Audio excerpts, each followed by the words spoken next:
All right, let's start with optimism. If you were to imagine the best possible 1 to 2 years, 2025, 26, for tech, for big tech and small tech, what would it be? What would it look like? Lay out your vision for the best possible scenario trajectory for America. The Roaring 20s. The Roaring 20s. The Roaring 20s. I mean, look, a couple things. It is remarkable over the last several years with all of the issues, including, everything, not just everything in politics, but also COVID and every other thing that's happened. It's really amazing. The United States just kept growing. If you just look at economic growth charts, the US just kept growing. And very significantly, many other countries stopped growing. So Canada has stopped growing, the UK has stopped growing, Germany has stopped growing, and some of those countries may be actually going backwards at this point. And there's a very long discussion to be had about what's wrong with those countries. And there's, of course, plenty of things that are wrong with our country, but the US is just flat out primed for growth. And I think that's a consequence of many factors, some of which are lucky and some of which through hard work. And so the lucky part is just, number one, we just have like incredible physical security by being our own continent. We have incredible natural resources, right? There's this running joke now that like whenever it looks like the US is going to run out of some like rare earth material, some farmer in North Dakota like kicks over a hay bale and finds like a $2 trillion deposit, right? I mean, we're just like blessed, with geography and with natural resources. Energy, we can be energy independent anytime we want. This last administration decided they didn't want to be. They wanted to turn off American energy. This new administration has declared that they have a goal of turning it on in a dramatic way. There's no question we can be energy independent. We can be a giant net energy exporter. It's purely a question of choice. And I think the new administration is going to do that. And then I would say two other things. One is, we are the beneficiaries, and, you're an example of this. We're the beneficiary of, 50, 100, 200 years of like the basically most aggressive driven, smartest people in the world, most capable people, moving to the US and raising their kids here. And so we just have, by far the most dynamic, we're by far the most dynamic population, most aggressive, we're the most aggressive set of characters certainly in any Western country, and have been for a long time and certainly are today. And then finally, I would just say, look, we are overwhelmingly the advanced technology leader. We have our issues, and we have I would say, particular issue with manufacturing, which we could talk about. But for, anything in software, anything in AI, anything in, all these, advanced biotech, all these advanced areas of technology, like we're by far the leader. Again, in part because many of the best scientists and engineers in those fields, come to the U.S. And so we have all of the preconditions for just a monster boom. I could see economic growth going way up. I could see productivity growth going way up. Rate of technology adoption going way up. And then we can do a global tour if you like, but like basically all of our competitors have like profound issues, and we could kind of go through them one by one. But the competitive landscape just is it's remarkable how much better positioned we are for growth. What about the humans themselves? Almost philosophical questions.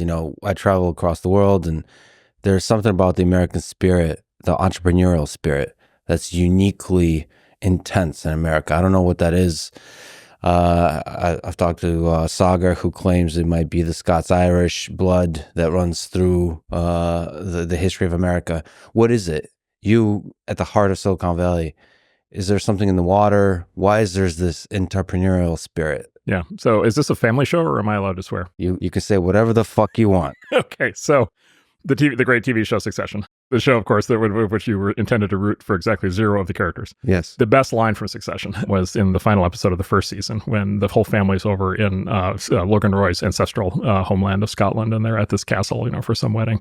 And Logan is just like completely miserable after having to, because he's been in New York for 50 years. He's totally miserable being back in Scotland, and he gets in some argument with somebody, and he says, my God, I cannot wait to get out of here and go back to America where we can fuck without condoms. Was that a metaphor, or okay? Exactly, right. And so no, but it's exactly the thing, and everybody instantly knows what everybody watching that instantly starts laughing because you know what it means, which is it's exactly this. I think there's like an ethnographic way of it. There's a bunch of books on like you said, the Scots-Irish, like all the different derivations of all the different ethnic groups that have come to the U.S. over the course of the last 400 years. Right, but what we have is this sort of amalgamation of like the Northeast Yankees who were like super tough and hardcore. Yeah, the Scots-Irish are super aggressive. We've got the Southerners and the Texans. The sort of whole kind of blended kind of Anglo-Hispanic thing. Super incredibly tough, strong, driven. Capable characters. The Texas Rangers. We've got the California. We've got the wild. We've got the incredibly inventive hippies, but we also have the hardcore engineers. We've got, the best, rocket scientists in the world. We've got the best, artists in the world, creative professionals, the best movies. And so, yeah, there is, let's say all of our problems, I think, are basically, in my view, to some extent, attempts to basically sand all that off and make everything basically boring and mediocre. But there is something in the national spirit that basically keeps bouncing back. And basically what we discover over time is we basically just need people to stand up at a certain point and say, it's time to, it's time to build, it's time to grow, it's time to do things. And there's something in the American spirit that just like roars right back to life. And I've seen it before. I actually saw, I saw it as a kid here in the early 80s. Because the 70s were like horribly depressing, right? In the US, like they were a nightmare on many fronts. And in a lot of ways, the last decade to me has felt a lot like the 70s, just being mired in misery. And just this self-defeating, negative attitude, and everybody's upset about everything. And, and then, by the way, like energy crisis and hostage crisis and foreign wars and just demoralization, right? The low point in the 70s was, Jimmy Carter, who just passed away. He went on TV and he gave this speech known as the Malaise speech. And it was like the weakest possible, trying to like rouse people back to a sense of like passion. It completely failed. And, we had the hostages in, Iran for, I think, 440 days. And every night on the nightly news, it was, lines around the block, energy crisis, depression, inflation. And then, Reagan came in, and, Reagan was a very controversial character at the time. And, he came in and he's like, yep, nope, it's morning in America. And we're the shining city on the hill, and we're going to do it. And he did it, and we did it. And the national spirit came roaring back and, roared really hard for a full decade. And I think that's exactly what, I think, we'll see, but I think that's what could happen here. And I just did a super long podcast on Milton Friedman with Jennifer Burns, who's this incredible professor at Stanford, and he was part of the Reagan. So there's a bunch of components to that, one of which is economic. Yes. And one of which, maybe you can put a word on it, of, not to be romantic or anything, but freedom, individual freedom, economic freedom, political freedom, and just in general individualism. Yeah, that's right. Yeah, and as you know, America has this incredible streak of individualism. Individualism in America probably peaked, I think, between roughly, call it the end of the Civil War, 1865, through to probably, call it 1931 or something. And there was this like incredible rush. I mean, that period, we now know that period is the Second Industrial Revolution. And it's when the United States basically assumed global leadership and basically took over technological and economic leadership from England. And then, that led to, ultimately then therefore being able to, not only industrialize the world, but also win World War II and then win the Cold War. And yeah, there's a massive individualistic streak. By the way, Milton Friedman's old videos are all on YouTube. They are every bit as compelling and inspiring. Yep. As they were then.